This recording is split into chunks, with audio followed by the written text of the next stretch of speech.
Welcome to the School of Love, the place where miracles are normal.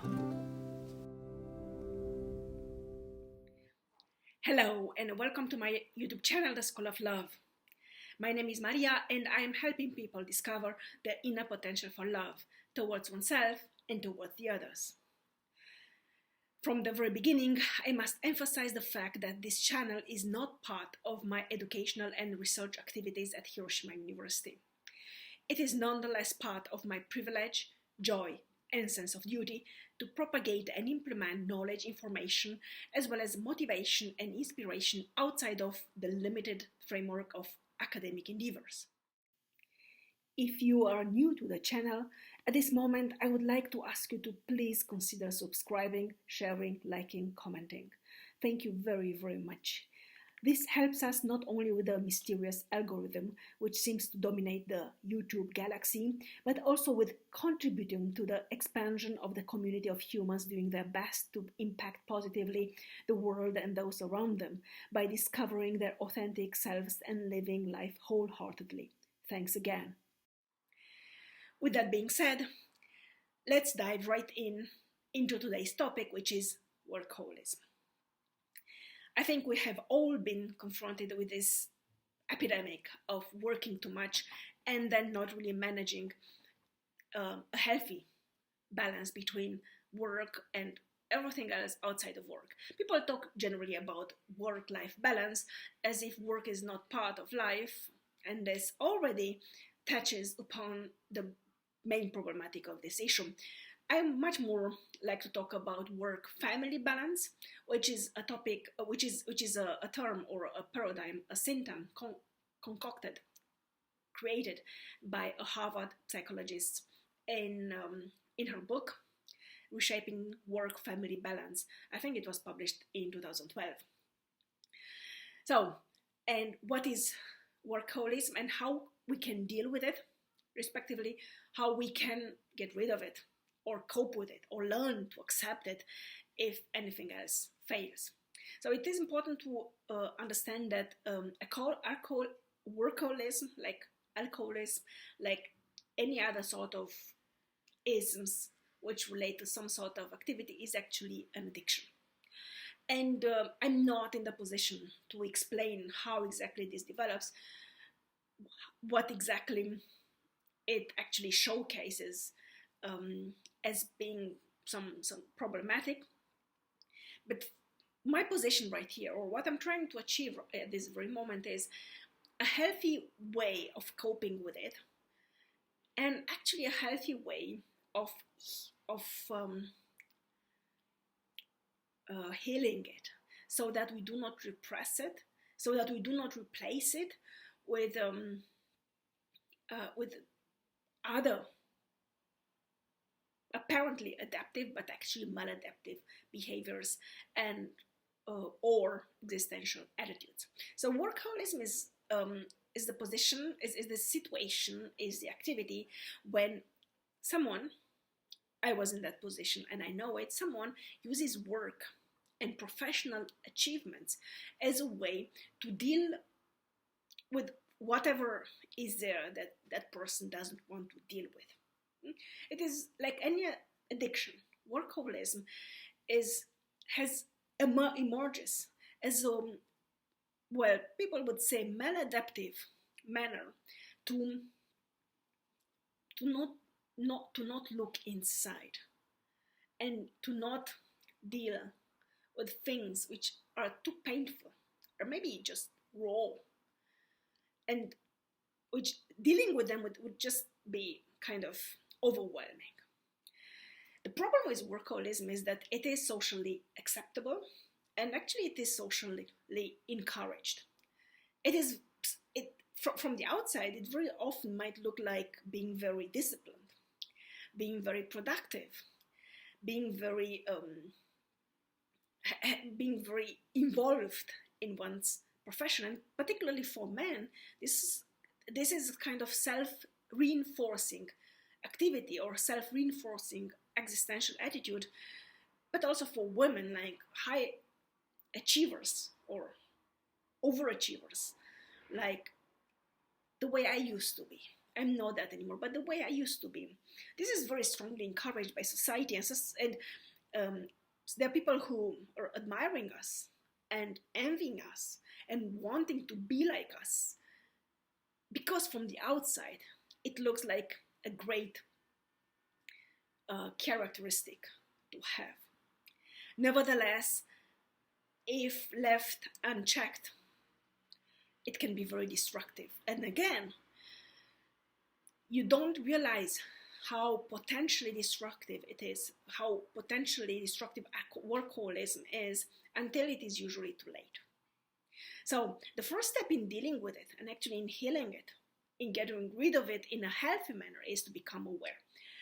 So awareness, more particularly self-awareness, I talk about awareness, self-awareness a lot in many of my videos.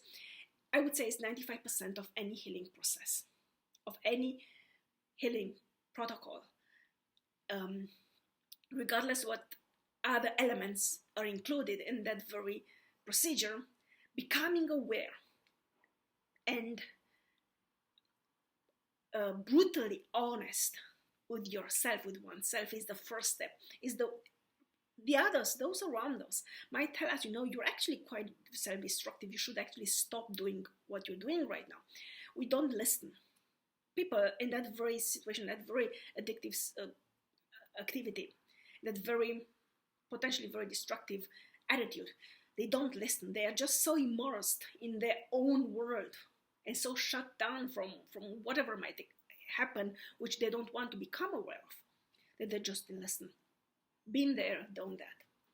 So becoming aware, and more importantly, becoming self-aware of what's going on, is a very important step in starting the journey of healing. And then the second step is to identify the trigger. What exactly makes me be so glued to work? What kind of validation to use? What kind of validation, what kind of motivation is there that makes me stick with work so long in such a detrimental manner to my own health, to my own, well, if you have a family, friends, to my own private life? What exactly is it that I get from it that makes it so powerful in essentially controlling me? So the question is, what precisely makes work both attractive and toxic, so that it eventually turns into an uncontrollable addiction? So the next question is, of course, what am I running away from?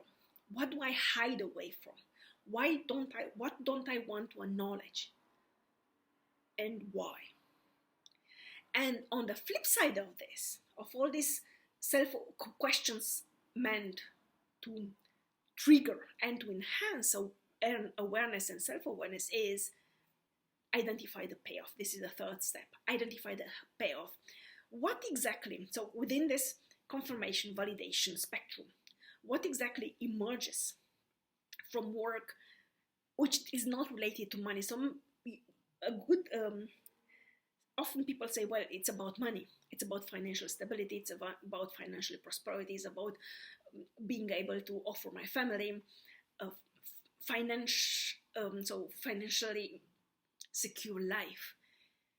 But very often we use the money as a way to hide away from the real reason, because, well, for normal persons, like, you might get very wealthy, but if you're alienated from those you are actually working for, if you're alienating yourself from your family, from your friends, from yourself, at the end of the day, is it really worth it?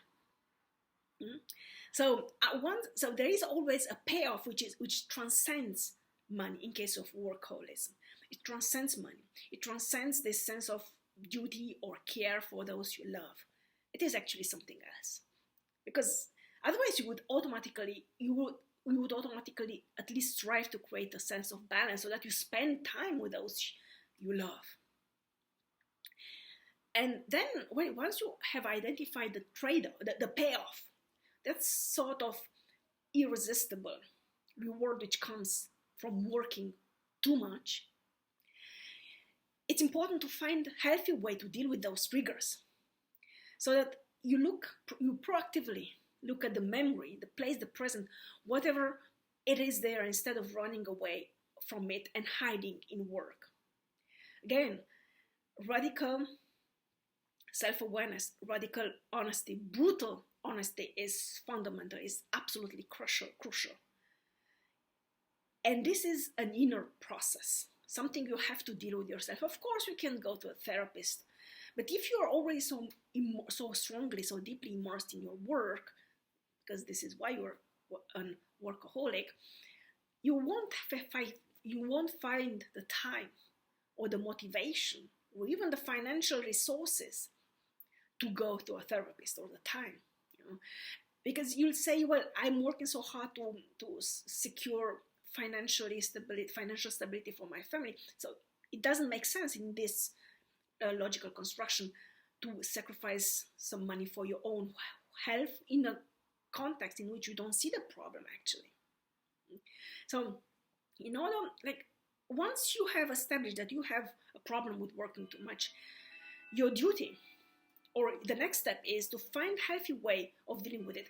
So in my case is that I have very clear temporal limits on when I work and when I do not work. I stop working and I spend time with my kids, even if actually they would do different things because they are big enough now to just deal with their own stuff. But being there, being present for them, and not being aware or being so deeply immersed in my own work that actually I react negatively when they try to talk to me. So I have very clear time frames when I work and what I'm doing when I'm working. So sometimes I need full concentration. So then if I have 4 or 5 hours, couple of days a week when I'm fully there.